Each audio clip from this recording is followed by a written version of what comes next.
अस्सलाम वालेकुम। आज की वीडियो में जिस टॉपिक पे मैं बात करने लगा हूँ वो है वाटर क्राइसिस, वाटर शॉर्टेज।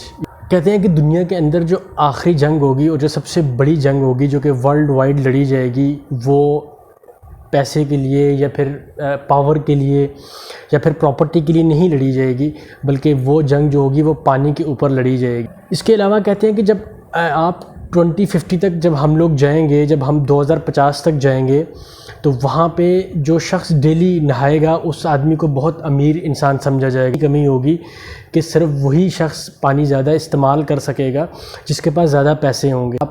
दुनिया के कुछ ऐसे सिटीज़ और कुछ ऐसे कंट्रीज़ बता रहा हूँ जिनके अंदर अभी भी इस वक्त भी वाटर शॉर्टेज बहुत ज़्यादा है, और ये डे बाय डे और टाइम के साथ साथ ये बहुत बढ़ती जाएगी।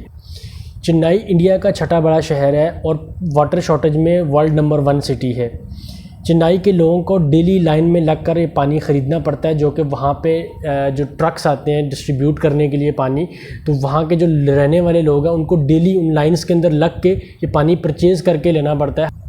Number 2 Cape Town, south Africa. 2017 और 2018 में केप टाउन में पानी बिल्कुल ख़त्म होने के करीब था और इस शहर की आबादी तकरीबन 4 मिलियन है।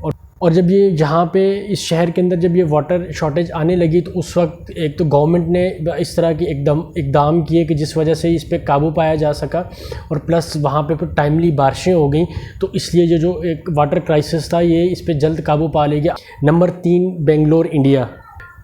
बेंगलोर को इंडिया का आईटी हब भी कहा जाता है, बिकॉज़ अगर आप रिसेंट ईयर्स में देखें तो बहुत सी आईटी कंपनीज़ जो हैं उन्होंने अपने ऑफिसेज़ वहाँ पे स्टार्ट किए हैं बेंगलोर के अंदर। और जब से ये बेंगलोर जो है ये आईटी हब बना है, तब से वहाँ पे बहुत से, एक तो वहाँ पे जो आबादी है उसमें बहुत ज़्यादा इजाफा हुआ है, और प्लस ये जो वाटर शॉर्टेज थी ये इशू भी फेस करना पड़ा वहाँ के रहने वाले लोगों को। और इससे भी बड़ा प्रॉब्लम यह है कि वहाँ का जो वाटर डिस्ट्रीब्यूशन सिस्टम है वो इतना पुअर है कि अगर वो पानी आप तक पुअर है कि उसमें जो आधा पानी है वो वेस्ट हो जाता है, वो लोगों तक पहुँचता ही नहीं है। और फिर इससे भी जो बड़ा प्रॉब्लम है वो ये है कि जो पानी लोगों तक पहुँच भी आता है तो वो भी गंदा पानी होता है, वो पीने के काबिल नहीं होता, या फिर आप उससे जो आप डेली यूजेज की चीज़ें हैं, लाइक आपने वॉशिंग अगर करनी है या आपने अगर फ्रूट्स या वेजिटेबल्स वॉश करनी है तो आप वो भी नहीं कर सकते, आप शावर नहीं कर सकते उस पानी के साथ, वो इतना गंदा पानी होता है। Number 4 Mexico city. मैक्सिको एक लैटिन अमेरिकन कंट्री है, और यूनिवर्सिटी ऑफ मैक्सिको की एक रिपोर्ट के मुताबिक मैक्सिको सिटी में सिर्फ 58% लोगों के पास पानी अवेलेबल है, और इसमें से भी जो 14% लोग हैं, यानी कि 14% वो लोग हैं जिनके पास 24/7 पानी अवेलेबल रहता है। अदरवाइज़ वहाँ पे वाटर ऑफ शॉर्टेज इतनी ज़्यादा है कि वहाँ पे 86% ऐसे लोग हैं कि जिनके पास पानी हमेशा अवेलेबल नहीं रहता, मतलब उनमें डे के या नाइट टाइम किसी भी एक वक्त में पानी अवेलेबल होता है। Number 5 Beijing, China. अब आपके ख्याल में और मेरे ख्याल में इस वक्त जो चाइना है वो दुनिया की नो डाउट एक सुपर पावर है और सबसे ज़्यादा डेवलप्ड नेशन भी समझा जाता है, लेकिन इसके बावजूद अगर आप देखें तो बीजिंग सिटी जो है वो तकरीबन सबसे ज़्यादा इफ़ेक्ट हो रहा है इस वाटर शॉर्टेज की वजह से, और डे बाय डे ये जो वाटर शॉर्टेज है ये इंक्रीज़ होती जा रही है, ये बढ़ती जा रही है। अब आप सोचें कि चाइना जो है वो तकरीबन दुनिया की हर तरह की उसने प्रॉब्लम्स के ऊपर एक तो काबू पाया है और उनके हल निकाला है, और प्लस इसके अलावा अगर आप देखें तो चाइना के अंदर उन्होंने एक बहुत माइक्रो और माइनर लेवल के ऊपर जो इश्यूज़ हैं चाइना ने उनको भी एड्रेस किया और उनके भी हल निकाले हैं, लेकिन वाटर शॉर्टेज के अंदर अभी तक चाइना ने भी इसके ऊपर कोई ख़ास शायद काम नहीं किया, या फिर अभी तक उनके पास इसके कोई शायद हल नहीं निकल सका अभी तक। तो वर्ल्ड बैंक ने वाटर शॉर्टेज की जो डेफिनेशन रखी है उसके अकॉर्डिंग वो डेफिनेशन इस तरह है कि जब फी कस साफ़ पानी की मिकदार 10 लाख लीटर सालाना से कम हो जाए। 2014 में बीजिंग की 2 करोड़ से ज़्यादा लोगों को सिर्फ 1,45,000 लीटर पानी एनुअली अवेलेबल था उनके पास। चीन को ओवरऑल भी पानी की कमी का मसला है, और वहाँ दुनिया की कुल आबादी का 20% यानी कि जितनी भी वर्ल्ड पॉपुलेशन है उसकी 20% जो लोग हैं वो चाइना के अंदर रहते हैं। लेकिन इसके साथ अगर आप देखें तो वहाँ पे जो पूरी दुनिया के अंदर जो साफ़ पानी है, मतलब वो पानी जिसको आप पी सकते हैं या जिसको आप डेली लाइफ के अंदर यूज़ कर सकते हैं, वो सिर्फ 7% पानी है चाइना के पास, साफ़ पानी। 2015 के अंदर एक रिपोर्ट जारी की गई थी जिसके अकॉर्डिंग ये बताया गया था कि बीजिंग के अंदर जो 40% पानी है, जो 40% पानी है, वो इतना गंदा पानी है कि पीना तो दूर की बात है, पानी को घर के अंदर यूज़ भी नहीं कर सकते। मतलब इतना आलूदा पानी है कि आप उसको इवन इंडस्ट्री के लिए भी यूज़ नहीं कर सकते। Number 6, Cairo, Egypt.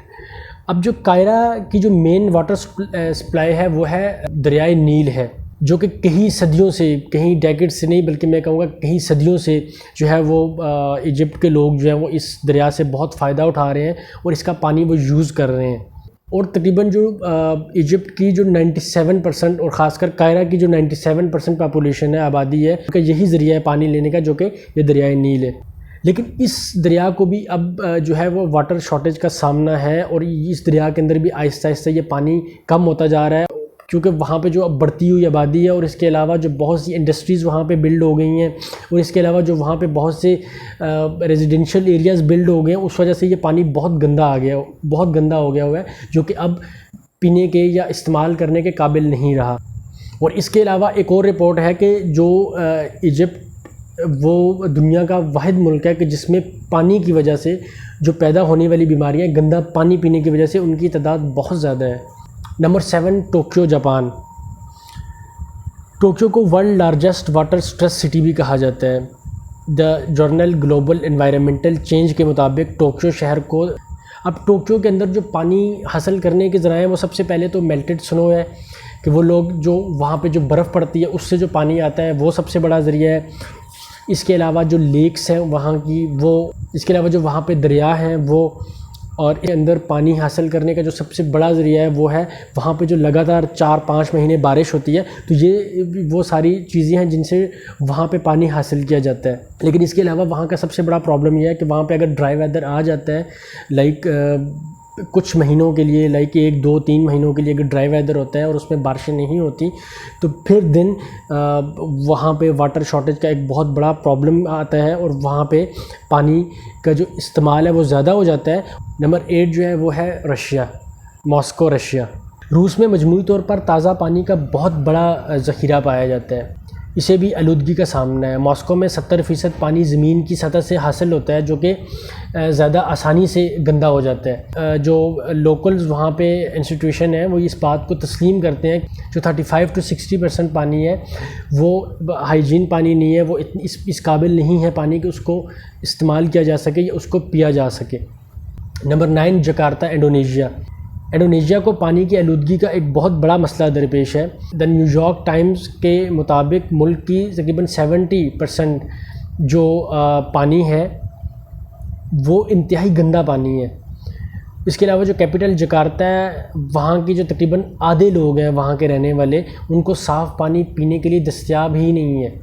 इसके अलावा जकार्ता दुनिया में जो तेज़ी से शहर डूबने वाले शहर हैं उनमें से भी एक शहर है, जो कि सतह समुंदर से तकरीबन 40% नीचे है और हर साल ये तकरीबन 7 से 20 सेंटीमीटर फर्दर नीचे जा रहा है, जिनसे ज़मीनी पानी तक इसकी रसाई को बहुत बड़ा ख़तरा है।